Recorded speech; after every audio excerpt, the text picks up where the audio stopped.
Month of unity में आज हमने मराठी सीखी हाबल क्लास में।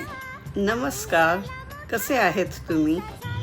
आज तुम्ही योगा केला का? काही हरकत नाही। हा पत्ता कुठे आहे? तुम्ही जेवला का? माफ करा, निरोप घेतो। माझे नाव रीटा आहे। मला समजलं नाही, तुम्हाला अंग्रेजी येते का? त्याची किंमत किती आहे? तुम्ही मला मदत करू शकतात का? शौचालय कुठे आहे?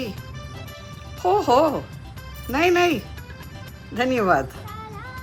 मला मराठी थोड़ा येत है। मैं इंग्लिश स्कूल में पढ़ी थी with Marathi as second language 7th standard तक।